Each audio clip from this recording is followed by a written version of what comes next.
É com você. Professora Paula, O senhor ô, vai professora começar, Paula, como é? vai, professora Paula? É com você, professora Paula. É com nós, né, não? É, é com nós, Bora, amigo. Vamos. E qual é a palavra de ordem? é com vocês. Não, agora você começa, vá. Arte contemporânea na América Latina. Não sei começar Vamos com lá. você. Comece, por favor, professor. Bom, gente, é, todo final de processo, tá?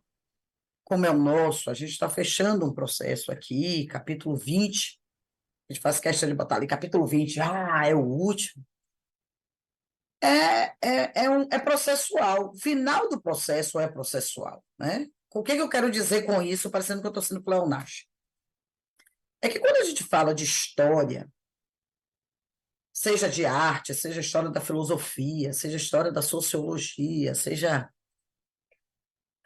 A gente vai no percurso, né? É uma ideia diacrônica. Então, raramente você vai ter uma aula de filosofia que vai começar com uma bela cortina da vida que está viva, que está aí. Você começa lá, onde é que é a base da filosofia, né? Aí você vem lá de trás. Tem gente que pensa, é Sócrates, é Platão, é antes, né? Então, nós vamos antes disso. Então, quando a gente começa a fechar, a gente tem que pensar no hoje. Claro que no Brasil, vocês viram no ano passado, tenho certeza que assistiram a todas as aulas que nós gravamos, nós fechamos com a arte pós-moderna e a arte contemporânea. No segundo ano, a gente faz um percurso todo diacrônico e fecha com a arte contemporânea na América Latina, né? Essa arte contemporânea na América Latina, ela não vai no capítulo falar de Brasil de forma incisiva, porque a gente estuda o Brasil separadamente. A gente estuda o Brasil de um modo mais específico, por quê? Porque as provas de vestibular gostam muito de arte brasileira. Tá? Então, precisamos fazer essas referências e essas reverências de uma forma mais intensa, porque elas aparecem. Tá certo? Mas isso não quer dizer que na América Latina nós não tenhamos figuras que tenham se destacado e movimentos que tenham se destacado, que são movimentos muito parecidos com o que aconteceu no Brasil, porque o Brasil também é América Latina. Então, à sua direita, você está vendo aí uma tela do Iberê Camargo, que é uma figura conhecida, né? E que, se a gente colocar um quadro da Mona Lisa do lado esquerdo, ou um quadro da Santa Ceia, né? Ou sei lá, um romantismo de um Friedrich da vida, você vai dizer assim, poxa, como está diferente, né? Está diferente porque o traço é outro, a técnica é outra, a intencionalidade é outra. Porque a gente estava acabando de falar isso na aula do primeiro ano. Tudo que se referir à modernidade, pós-modernidade, contemporaneidade, tem uma palavra que vai aparecer, que se chama dinamismo. É tudo muito dinâmico, como nós. Sabe aquela história do nada do que foi será, de novo do jeito que já foi um dia, tudo passa, tudo sempre passará. Mas Paula, antes não era assim? Era, mas o homem estava muito focado em permanecer do que em passar. Hoje, o homem está muito na ideia de que tudo é obsoleto, até o que está acontecendo agora é obsoleto. Até o que está acontecendo neste momento, daqui a pouco já não serve mais, né? Então, hoje uma aluna me disse assim: "Poxa, Pro, eu ouvi uma coisa que estava na velocidade 0,25 e eu estou acostumada a ouvir na velocidade 2,0. Pronto, essa é a ideia contemporânea.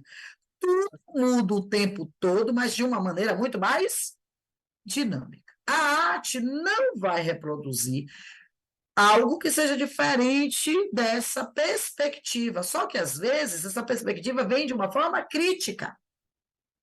Então, nós temos cada país e suas várias comunidades adaptaram-se, ou existiram as influências estrangeiras, ou havia um processo. E a América Latina trouxe, não é, essa potência criativa também. Nós falamos um pouco disso na semana passada, não é? Nós trouxemos isso e essa busca da identidade e da escuta de novas vozes. Então, surgem novos artistas, surgem novas perspectivas, né? E essas novas perspectivas, Ronald, vão construir também novas reflexões e, como é que eu posso dizer, novos espaços, porque quando você entra no Museu de Arte Contemporânea, no Malba, por exemplo, né? O Malba é o Museu de Arte de Buenos Aires. Você tem lá arte moderna, arte contemporânea, você tem arte brasileira no Malba, inclusive eu vi vários de Cavalcante lá, né? E disse, o que é que Di Cavalcante está fazendo aqui? E um funcionário disse, é uma arte do acervo permanente. Eu falei, nossa, é mesmo. E vi mais de Cavalcante lá do que eu vi no MASP, na Argentina. Né? Eu vi mais lá do que cá. Então, ou há na América Latina também, a partir das vanguardas, a partir da arte pós-moderna, toda essa construção com ruptura e com engajamento em relação à arte e em relação à política também. Porque a partir da década de 60, não nos esqueçamos de que você tem vários regimes autoritários, vários regimes ditatoriais, e a arte também se presta a isso, a se colocar assumindo um papel de propor a esse público uma experiência que esteja com a arte, mas que esteja com a conexão política, social. Hoje, o movimento de. Hoje, por exemplo, né, saíram dados, não sei se você viu, mas é possível que tenha visto, Ronald, sobre violência, né? E tem dados assim terríveis em relação à comunidade, por exemplo, das periferias, o número de mortes, a quantidade de pessoas negras nessas mortes, dados saídos do forno. Como a gente não vai querer e não vai gostar que a arte também se aproprie desses fatos, desses números, dessa realidade, para potencializar uma reflexão que já vem acontecendo, obviamente, a gente sabe que vem, mas que, pelo que a gente lê dos números, ainda não produziu uma mudança que nos traga uma nova perspectiva. Então, a arte também é um propositor. Isso está em negrito aí pela importância. O que é propositor? O que é um propositor? É aquele que propõe. Propõe o quê? Reflexão. Propõe o quê? Novas formas de enxergar. Propõe o quê? Novas formas de se pôr diante da própria arte, sendo espectador. Então, na Venezuela, por exemplo, você tem a arte cinética e o artista expoente da abstração geométrica e da arte cinética traz uma exploração.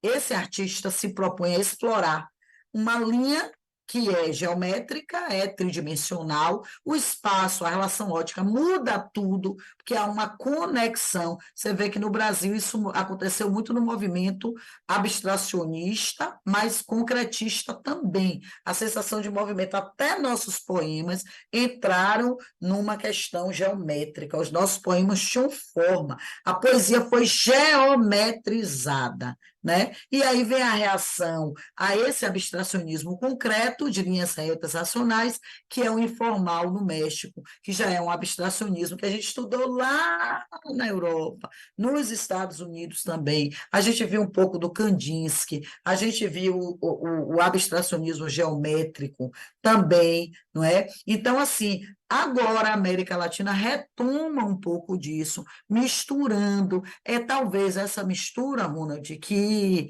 faça os alunos se sentirem um pouquinho inquietos em relação à arte contemporânea. Falei pra caramba para dizer assim, tome, agora a bola é sua.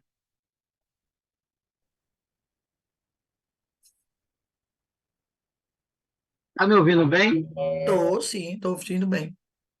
Então, uma grande diferença, né, é que essa arte, quando a gente trata da arte, né, América Latina, da América Latina, você percebe algumas questões bem específicas.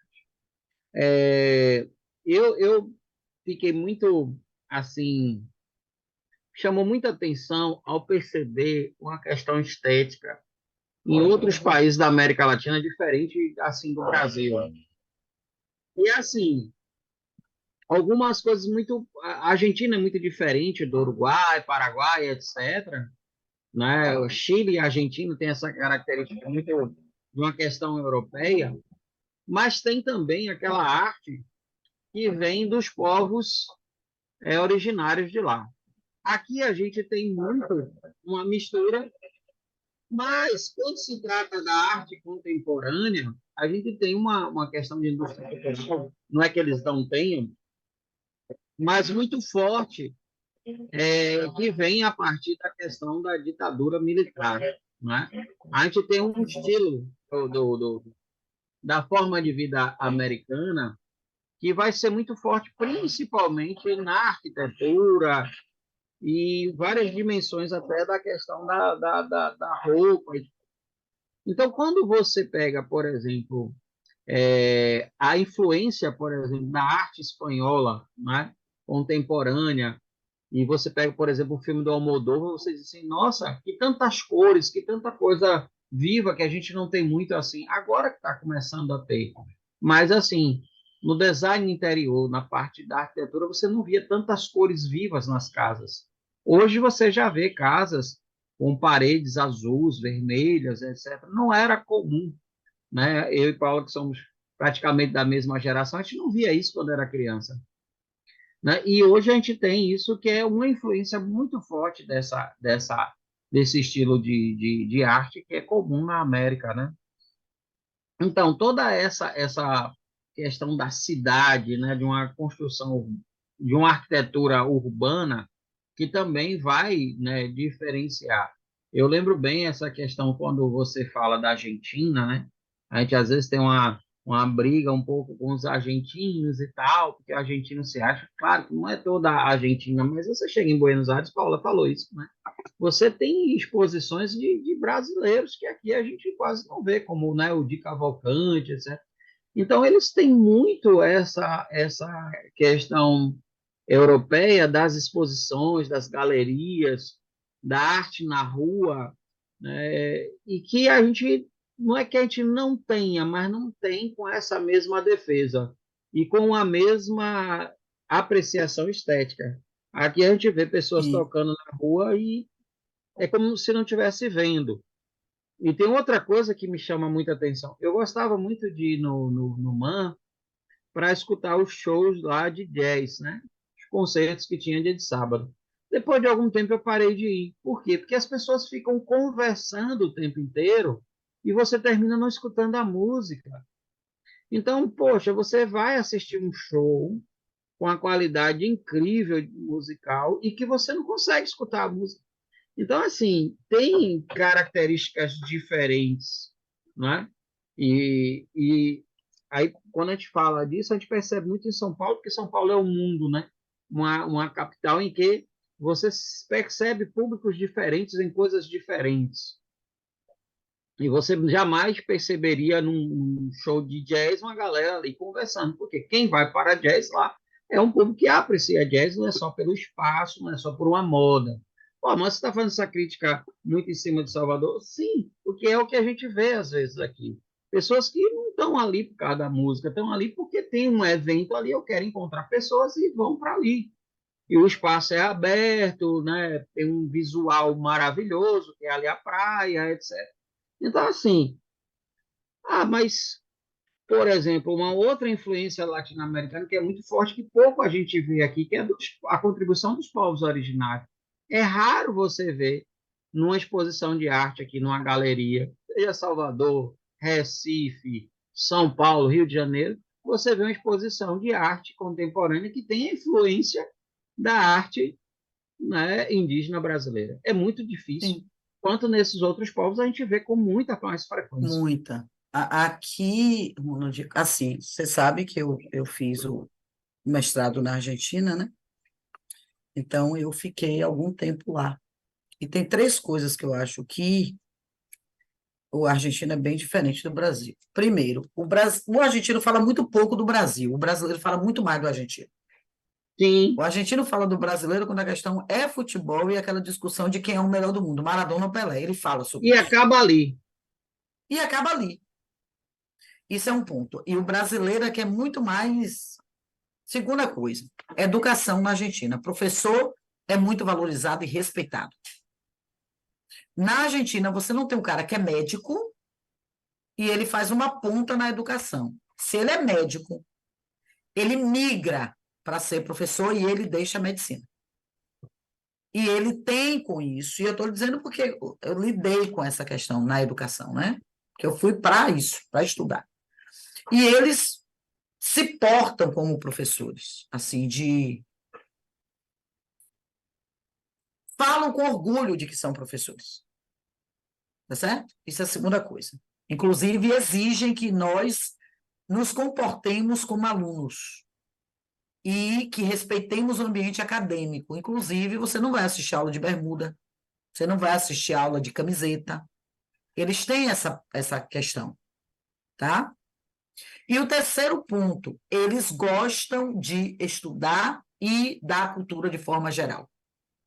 As pessoas frequentam praças para ler, inclusive na hora do almoço. Eles fazem piquenique e sentam debaixo da árvore na hora do almoço, levam um lanche. Sabe essa cena de filme? Na hora de almoço, vão comer um sanduíche e sentam no banco da praça. Eles fazem muito isso e vão ler.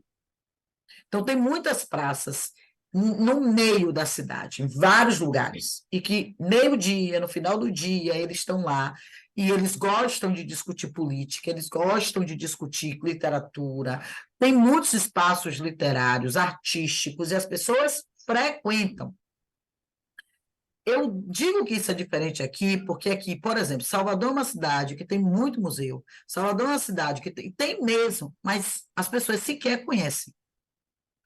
Elas não frequentam, de uma forma geral.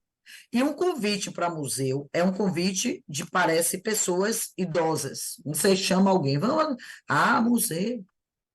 Por quê? Porque não há uma educação para isso, né? A nossa cultura ancestral, a nossa cultura que vem dos povos originários, sequer é respeitada. Não é conhecida, ela não é contada da forma que é, né? As pessoas, inclusive, acham que cocá é um adereço. Elas não entendem que aquilo é sagrado. Elas não estudam para isso, isso é nossa origem. Você não vai conhecer argentinos que têm prioridade de sala de aula. Como nos Estados Unidos, a história americana é contada de trás para frente. Aqui a gente estuda mais a história americana. Estuda-se mais a Segunda Guerra do que a história do Brasil. Então você tira. E quando se conta a história do Brasil, se europeiza. É uma visão eurocêntrica, não é a nossa. Porque os povos que a construíram, que pegaram na massa para construir essa terra e essa cultura, são considerados inferiores. Entende? Então, a gente parte para uma ideia de que o que é de fora é muito melhor, aspas enormes, ou de fora, eurocêntrico, do que quem nesta terra ficou e quem veio de fora para construí-la, que é a quantidade de etnias africanas. Então, quando a gente vai para o universo da arte, nós estudamos muito mais a arte europeia que, por exemplo, a arte daqui da América Latina. Né? Como se a arte daqui, inclusive, só surgisse por causa deles. Repare que tem essa conexão. Então, a arte barroca, a arte neoclássica, a arte romântica, baseada na Revolução Francesa. Então, a gente esquece muitas vezes que nós temos história, nós temos origem, e que a chegada do português é uma parte da nossa história. E talvez a parte mais violenta, mais agressiva, a ponto de os portugueses acharem que nós temos que nos curvar e de preconceituarem pessoas brasileiras.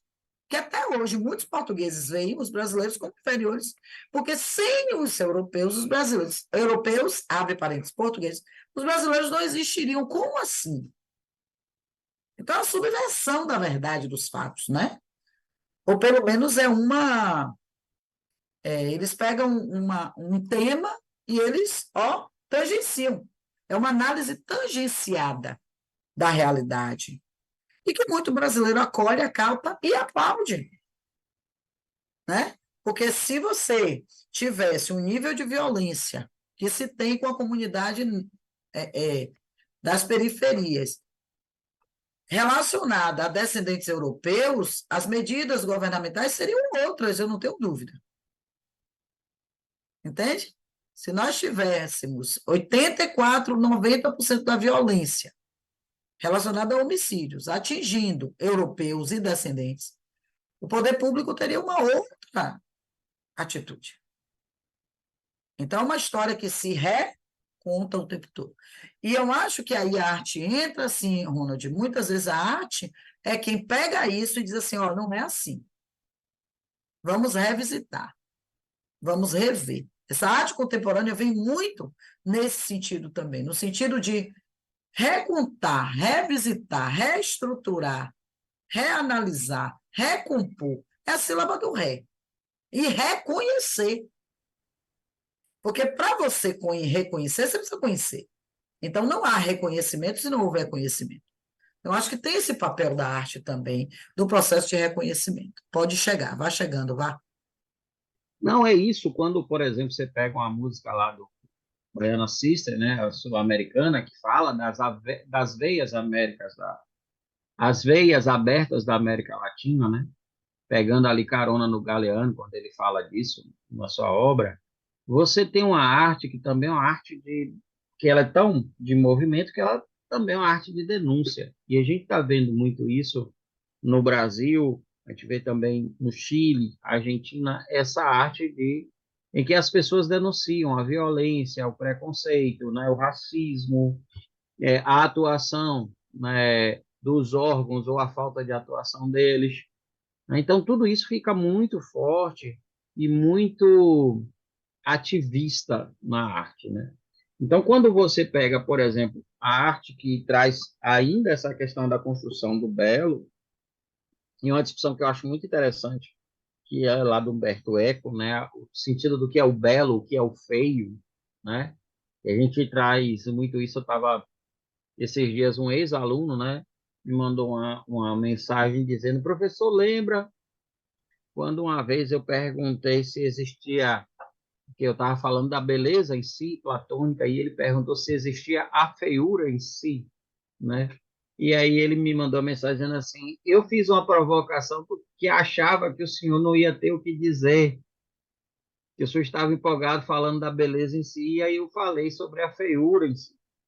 E o senhor terminou entrando na onda e eu também, né? Você vê que agora o cara está saindo da faculdade e está lembrando dessa conversa em sala de aula, né? Ele ainda, um garoto ali com seus 16, 17 anos, fez a provocação só pelo prazer da brincadeira e aí me provocou de outra maneira. Como você colocou ali, né? Essa arte que tem essa provocação, né? Essa arte que traz as cores, né? E esse universo colorido, né? Não é à toa que quando você trabalha a questão de diversidade, as cores aparecem sempre, porque o mundo muitas vezes é pintado de forma formal, ali preto, branco, cinza, azul, né?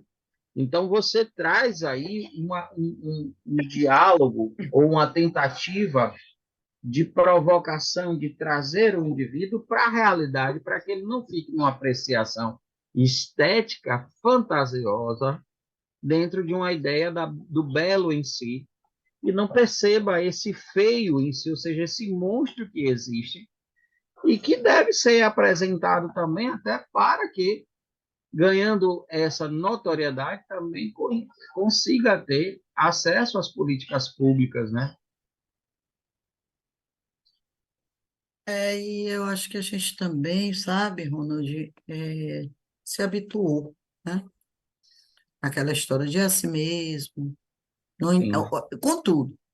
O menino diz assim: eu não entendo nada dessa arte.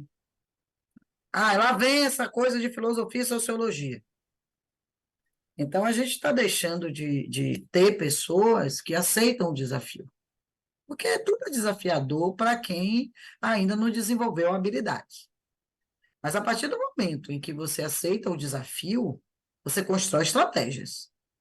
sim, Então, parece que o inconsciente hoje das pessoas está emitindo uma mensagem de saia disso, que isso não vai te dar nada, porque é mais conforto, né? Nosso inconsciente trabalha muitas vezes na direção oposta àquilo de que a gente realmente precisa e vai para o espaço do conforto, né? E para isso a gente tem que desenvolver estratégias, que não é fácil. Não é fácil desenvolver habilidades quando você está de costas para essas habilidades, ou convencido de que não vai. E não adianta, ó, essa tela aqui está cheia de nome. Você tem Gertrude, você tem Tome, Manabu, Iberê. Não adianta reconhecer nomes. Aí diz assim, Cândido Portinari, aí tem um monte de gente que balança a cabeça, né? Você fala, mas se você parar ali para dizer quem é, o que fez, o que, é que você entende, qual é o traço, esvazia, né? Cai num vazio, que não é somente um vazio existencial, é um vazio de desconhecimento, porque se eu não conheço e não me preocupo em conhecer, eu me esvazio, sim, né? Então há um esvaziamento, Ronald, que é assustador, né? Porque assim, ontem nós estávamos na formatura do terceiro ano. É natural que o menino de terceiro ano, depois da solenidade, se pergunte assim, e agora, né? Porque é o rito. E o rito de passagem nos conscientiza de que há uma passagem. Tem gente que só a ficha da passagem só cai quando passa pelo rito. Porque o rito de fechamento é um rito de abertura, tá? Você não tem como dissociar os dois. Eu ritualizo o fechamento e eu ritualizo uma abertura, tá? Então, às vezes cai assim, pô, e agora? Acabou o ciclo. E vem aquela natural sensação de que medinho, para onde é que eu estou indo, né? E eu estava dizendo a eles hoje isso, que 28 anos dando aula, ainda à véspera do ano começar, eu tenho um friozinho.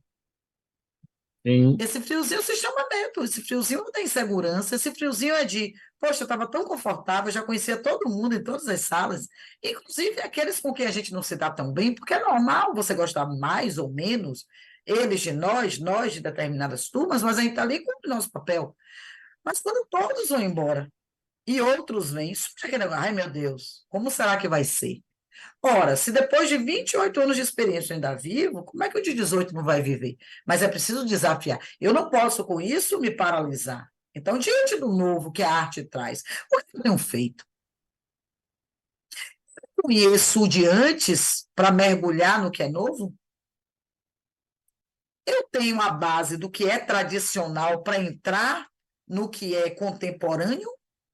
Porque sem você entender o antigo, você não tem como entender o novo. Não com uma base de sustentação forte. É aquela história de você não pode viver o passado, mas você pode tomar o passado como mecanismo para compreender o presente e mudar o futuro. E isso não é Paula, né, professor? Isso não é Paula, tá? Isso não é Ronaldo. Isso é história, isso é sociologia, isso é antropologia, isso é formação de pensamento crítico, né? Isso é Confúcio, isso é Shakespeare. sim. Tá todo mundo aí. E a gente entender que a sociedade, né, que é um grande mal hoje, né, que é a ideia de que parece que a minha geração ela é a melhor de todas, ela é a que mais sabe, é isso aqui.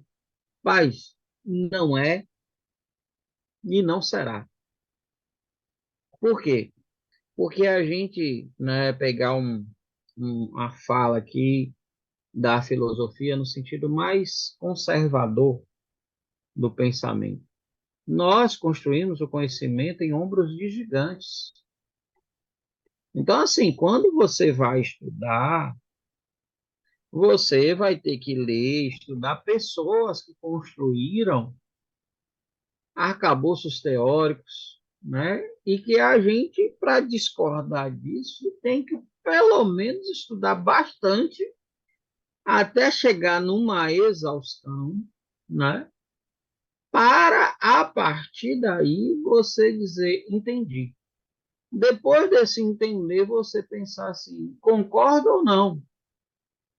Mas aí a galera está muito nessa coisa, está uma aula ali, eu estou falando de Kant, eu não acho ele bom, se você leu duas palavrinhas que eu coloquei aqui, que é um resumo. A aula é uma provocação, então, assim, a arte é uma provocação dentro dessa possibilidade. Então, a gente vai falar da questão do monumento, desde a pirâmide, que a gente começou lá, né? Quando a gente começa no primeiro ano, a gente vai lá desde a antiguidade. A gente começou ano passado com vocês que agora estão no segundo ano. A gente começa lá desde daquilo que a gente chama ainda, e há várias possibilidades de não ser a mais certa, de uma arte pré-histórica, até chegar na pirâmide, que é um monumento para a morte. É um sepulcro, só que tem que subir, tem que ficar monumental. E essa é uma grande questão, né? Uma certa vez, um político muito conhecido baiano, que ficou conhecido com grandes obras, perguntaram a ele: governador, o senhor foi governador, prefeito várias vezes, mas assim, tem obras monumentais, o senhor não acha que as obras de saneamento são importantes? Acho, e as faço, mas para a memória, elas são facilmente esquecidas. O homem não lembra o que pisa e sim o que ele olha para cima. Eu achei essa fala assim, Muito boa. né? Pô, você pensar o que é um monumento, né? O que é uma coisa que você percebe ali. E aí, cada vez mais, você vê os prédios de escola. Eu estava no outro dia com um certo nostalgia, você falando de 28 anos de sala, né? Pisei na sala, depois eu saí de sala, depois voltei para a sala, lá muito tempo atrás também. E eu lembro das escolas que eu dava aula, que eu dei aula, em que tinha janelas e árvores ali, e que a gente nem o microfone usava e dava aula nessa sala. E de vez em quando um passarinhozinho roubava a cena. Hoje, as salas, os shoppings, todos são levados a não ter janelas. Por quê? Né? Porque também já não vai ter mais árvores. É a nossa Não vai ter selva nem de o que ver pedra. lá fora, né? É a nossa selva de pedra. Né? Como diz o É cacique assim lá. que o cacique da Né? comunidade que eu faço parte, fala, eu sei, minha irmã, você está aí na selva de pedra, precisa sobreviver, mas vem para cá de vez em quando para poder. Falei, não, tô doida para ir mesmo. É impressionante como muda o ar, muda a atmosfera. E assim, É. Ronald, a gente se acostuma, né? E essa é a grande questão. Então, eu acho que os artistas também, né? A gente está vendo aí as construções do lado esquerdo, Colombo e México, monumentalismo, São Paulo, concretismo, que a gente estudou com eles. Uhum. Depois veio o neoconcretismo, de Hélio Oiticica, Lígia Clark. A gente falou isso na turma do primeiro ano, né? A Lígia Clark, muito ligada ao neoconcretismo. A Argentina veio com o movimento construtivista de pinturas monocromáticas. Olha aí, esse lado direito é uma obra construtivista de Lúcio Fontana, o choque poético com a matéria. Repare que são conceitos, eu estou lendo isso para entrar numa coisa que você falou. Né? Outros artistas criam com liberdade e autonomia, porque essa é a ideia, autonomia. Eu crio com novos conceitos, novos padrões, e colaborações em exposições, congressos na América Latina. Depois de 80, fim das ditaduras, retorna-se a autonomia artística, porque a ditadura também, em vários países, questionou a arte. Por que eu estou dizendo isso? Né? Porque quando a gente pensa nesse cenário que muitos alunos dizem, eu discordo, como o Ronald trouxe, a gente tem que perguntar qual é seu arcabouço, né? E aí vai ter menino que vai perguntar o que é arcabouço. Porque para você discordar de um cara, você não precisa só conhecer o cara, não. Você precisa também dizer qual é a sua ideia. Você discorda desse cara. Primeiro, o que é que você conhece dele? Segundo, por que você discorda dele? O que é que você me traz de seu ou de outro estudioso que possa confrontar essa ideia? Porque está tudo bem em confrontar. Aliás, toda a evolução do conhecimento se deu a partir disso, né, Ronald? É, Hipótese, tese, antitese, síntese para outra hipótese. Não foi assim a vida inteira? O e problema é só que para você discorda quem ama muito o autor. Pois Aristóteles é, só exato. construiu seu pensamento contrário a Platão depois de 20 anos convivendo com Platão. E estudando aquele com quem se convive, porque tem gente que convive com outro há anos e anos e não o conhece, não o estuda. Tá certo? Uhum. Então, quando eu penso em alguém discordar, eu aplaudo. Poxa, que bom, discorde. Tudo bem, o menino diz, eu discordo de Pitágoras, massa. Muito bom. Primeiro, você discorda de quê? Ele nem sabe. Segundo, às vezes ele discorda de uma frase, fortuitamente anotada num pedaço de papel no rodapé da página dele, que está cheio de desenho de outras bobagens. Aí ele pega uma frase, tira completamente do contexto da história do cara, da linha de pesquisa do cara, você pegar Zygmunt Bauman e destruir toda a sua história dizendo modernidade líquida. Ô, gente, para você entender modernidade líquida, você precisa conhecer a sólida. E você precisa estudar 60 anos de dedicação. O que você sabe disso? Aí, ou então, vem com uma teoria sem pé nem cabeça, dotada de uma arrogância sem precedentes e sem base estruturada teórica. Outro dia alguém veio conversar sobre um assunto e eu disse, ó, eu sento com você e discuto, agora me traga conteúdo, porque eu não vou perder meu tempo. Porque dúvida eu tiro, discussão é outra coisa. Você vê assim, professora, você pode tirar uma dúvida? Posso. Qual a diferença de complemento nominal de sobrenome? Vamos pegar uma coisa bem absurda. Essa eu discordo. Aí gera uma discussão. O que que você vai me trazer para discordar de complemento adjunto com base no seu estudo de gramática? Porque eu tenho, você sabe que eu tenho, não sabe, professor Ronaldo? Com Pouca gente certeza. sabe. Porque eu até saí. Hoje eu dei revisão de gramática para a baiana e os alunos, pô, Paulinha, obrigada e tal. Primeira vez que eu falo de gramática no ano. Ninguém sabe de determinadas partes da minha vida. Eu amo gramática. Para o menino me dizer que Você tem discorda uma da gramática, diferença. você já publicou uma Para, gramática. Ronaldo, Ronaldo, vamos lá. Aí, para. Para você dizer eu discordo, você tem que trazer um Eu vou arcabouço, pegar ela uma aqui. doutrina, uma doutrina. Aí sim, uma vez. E doutrina aí, pelo amor de Deus, viu, gente que está assistindo?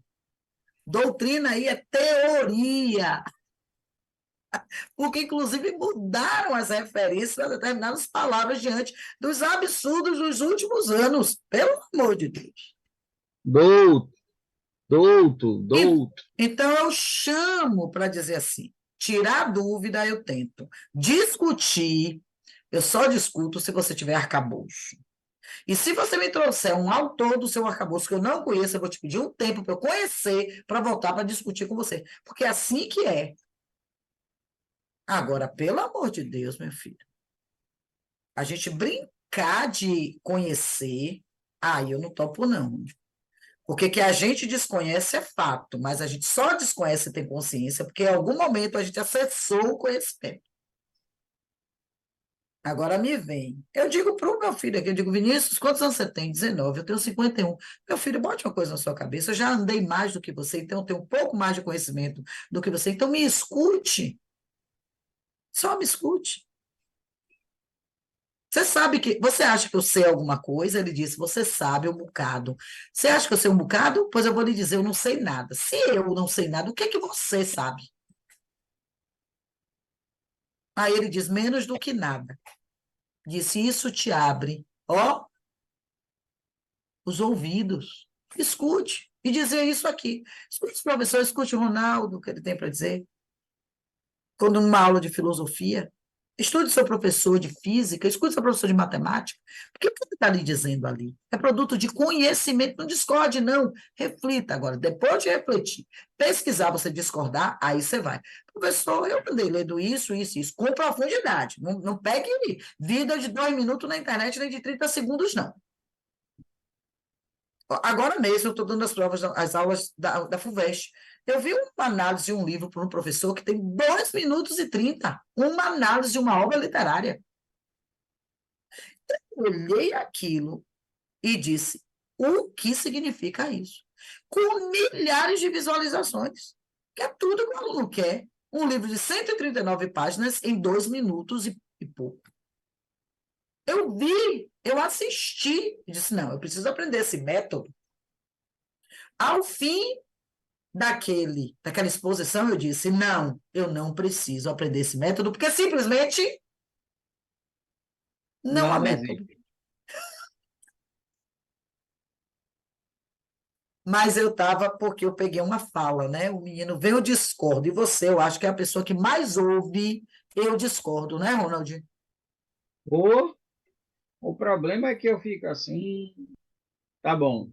Tem horas que falta paciência.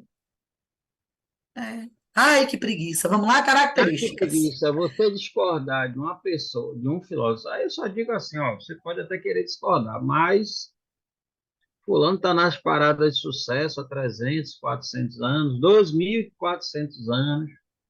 Eu e você, a gente pode passar a existência toda e ninguém falar da gente depois. Então, É respeita isso meus cabelos mesmo, brancos, brancos, vírgula, brancos. cabelo branco. Vamos lá. Arte abstrata é uma característica com caráter racional, geométrico e visual. Repare, como é que uma arte abstrata pode ter caráter racional? Porque bebe na geometria, tá? A arte abstrata é porque você não consegue olhar e dizer isso é tal coisa. Isso é um homem, isso é uma mulher. Daí que vem a questão da arte abstrata, geométrica, tá? Esculturas cinéticas, coloridas, lúcidas, baseadas, né, nessa visão do estudo, objetos experimentais, negam a melancolia exatamente já indo de encontro. De um lado você tem uma arte abstrata, de outro você já tem uma arte cinética, escultural, que vai de encontro à arte abstrata, e aí surge a arte conceitual, que vai trazer a fusão da arte política, né, com um projeto social, artístico de emancipação, que emancipação em relação a quê? Aos valores que são impostos. Denúncia política, protestos contra os Estados Unidos, óbvio que a América Latina tem um determinado momento que vai se negar a ser obediente, denúncias contra políticos ditatoriais, tráfico de drogas. Não esqueçam que décadas de 90, 80 foi muito forte a figura colombiana do Pablo Escobar, teve muita coisa ligada a questionamento do narcotráfico. E artistas, de novo, não precisa se preocupar em decorar nomes, mas de compreender. Olha aí uma arte aí, ó, do Antônio Henrique Amaral. Olha que coisa interessante. Bem dadaísta, né? Conhecido por pinturas da série Bananas, cortes, cores fortes, ficou faltando um S de fortes e vibrantes. Adriano Costa, repare ao tempo, Adriano nasceu em 1975, utiliza materiais diversificados, óbvio, porque você já tem aí o experimentalismo, então se usa de tudo, de concreto a tecido. E o Paulo Bruscay, que é multimídia, poeta, inventor, esse já é o próprio mecanismo de experimentação, né? Porque olha a formação, o cara da multimídia, é poeta, inventor, explora meios artísticos, então é um cara que pode ir da arte tecnológica à arte plástica com muita facilidade. Hoje você tem isso, né? O cara não é só pintor, ele é pintor, ele é escultor, né? No Chile, a gente tem o Alfredo Já, que é arquiteto e cineasta. Olha aí uma instalação bem interessante no seu lado direito. Suas obras se baseiam em instalações com elementos fonográficos, retratando guerras e outras questões. Há um convite a uma reflexão, isso é comum, a arte contemporânea fala da existência humana. Essa reflexão sensível e ética do modo como as tragédias são banalizadas, isso é muito importante, inclusive usando performance. Na Argentina, o David Lamelas nasce em 1946, é pioneiro da arte conceitual de 60, a Amália Pica, de 1978, ela também trabalha com esculturas, instalações, fotografias, e a Marta Minugi, que é artista conceitual performática. Olha só, gente, não adianta essas coisas, a gente faz questão de colocar na aula, tá? Questão. Que é o que o seu material mais trabalha. Não adianta ficar falando deles. Tem que ser a sua experiência de observar. Olha o que o Damian Ortegas faz aí com o carro. Olha como ele constrói, ele fragmenta, né? Na Colômbia, ele tem o Alejandro Restrepo, de 59, o Botelho, de 32, pintor, escultor, retrata políticos, militares, religiosos, músicos, realeza. Então, é o contato com esse cotidiano, denúncias sociais, políticas. O Zamora, que é do México, com obras que consistem em estruturas temporárias que dialogam com a arquitetura, espaços públicos. O Ortega, que está aí do lado, os objetos da vida cotidiana para fazer esculturas que sugerem histórias míticas e cosmológicas. Repare que essa ideia do cosmos, né, do todo. O Peru, com Armando Tudela, que aborda temáticas de cultura popular, política. Vocês já viram que não segue um padrão? Cada um vai numa direção diferente, Eu exatamente acho, eu por acho quê? simplesmente genial como esses caras fazem. Eu acho. Ó, agora, não deixa de ser algo ligado a vanguardas também. Por que vanguardas, né, Ronald? Porque é uma ruptura com o modelo. Não Sim. adianta a gente achar que esses caras vão reproduzir. Eles são vanguardistas, são contemporâneos. Se o E a cara ideia é repetir, justamente essa, né? Está lógico, à porque eles... frente no Que sentido. inova... Ronald, o que que há de inovação repetindo? Diga aí. É que eu digo para os meninos sempre, porque assim, o conceito que a gente tem hoje de liberal é um conceito contaminado com a ideia de liberal e conservador. Porque, por exemplo, quando você tem, no século XVIII, as luzes, o que é o liberal? É justamente o cara que está à frente daquilo, rompendo com o antigo regime. Ele está na vanguarda, ele está né, à frente daquilo. Então, ele é um liberal. E hoje, no sentido teológico, quando a gente fala que um autor teológico ele é liberal, ele é à frente. Ele não é conservador. Então, assim, aí veio uma questão do liberalismo, o conceito do que é ser liberal, que vai ter uma antítese com a questão marxista ou socialista, e aí você firma aquela ideia como conservadora em alguns aspectos. Isso é muito complicado, porque quando a gente fala dessa vanguarda, né, ou seja, está à frente ou rompendo com aquilo que é antigo e trazendo um novo, né, a gente está justamente quebrando os paradigmas. Para isso você tem que entender. Né? Quando a pessoa fala assim, Marx criou isso aqui. Ele estudou bastante Adam Smith, David Ricardo, Hegel, para construir o seu pensamento, assim como outros que vão tentar ali, outros que vão tentar fazer uma antítese, eles vão justamente trazer esse pensamento, mas eles precisam entender de Marx para formar essa antítese, essa antitese, né? Então, quando um autor, seja na literatura, na filosofia, na sociologia, ele está na vanguarda, ele está justamente rompendo com aquilo que, de alguma moda, é o estabelecido. E aí a gente convida a galera para afirmar, estude, né? Porque hoje todo mundo é detentor de conhecimento, todo mundo sabe o que é socialismo, comunismo, capitalismo, consumismo. Quando você vai Liberalismo, tentar conservadorismo, explorar tudo, quando doutrinarismo, quando a gente vai tentar explorar, rapaz, é de uma pobreza de conteúdo. Mas, enfim, não vamos entrar nesse mérito, porque nós Não. estamos fechando o nosso ano, vamos entrar, terminar de forma leve, dizendo às pessoas que o conhecimento é libertador. Eu, essa semana, estava dando aula a uma pessoa dizendo que é impressionante que todo mundo hoje pode ser professor de redação. E o número de professor de redação que nunca fez letras, nunca estudou esse espaço, está cheio. Está cheio, porque agora todo mundo tem um projeto nota 1000. E eu estou falando tem gente na faculdade, no primeiro semestre, dando aula de redação.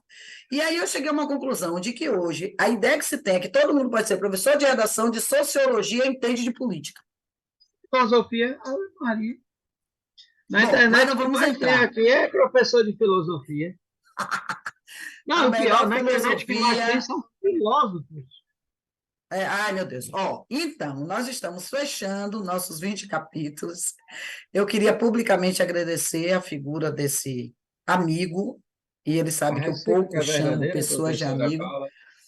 um irmão de vida, de caminhada. Queria agradecer também aqui, de corpo e alma, ao nosso guia, ao nosso. O que é que a gente diz desse Produtor, rapaz? Produtor, produtor, sonoplasta, chato, que é editor. Alexandre, editor. Alexandre é um funcionário do Sartre, assim, que nos acompanha nesses encontros todos e que está aqui sempre. Então, nossa gratidão a ele também. A gratidão a você que assistiu, pelo menos uma parte desses encontros, se não todos. E no ano que vem nós nos encontraremos em sala de aula, semanalmente e não online, e nós estamos aguardando para que 2024 seja um ano só de aprendizado para vocês, tá certo? Porque em tudo, até nas coisas ruins, há muito o que aprender, tá bom? Então, um beijo, um abraço para todo mundo, boas férias. Não esquecer que tem simulado, né, Ronald? Sim, os simulados estão lá, já foram postados no binóculo, os assuntos de arte que estão lá em linguagem, assim como de filosofia e sociologia. Tá bom, então. Um beijo a todos e a E, todas e e até a até próxima. mais.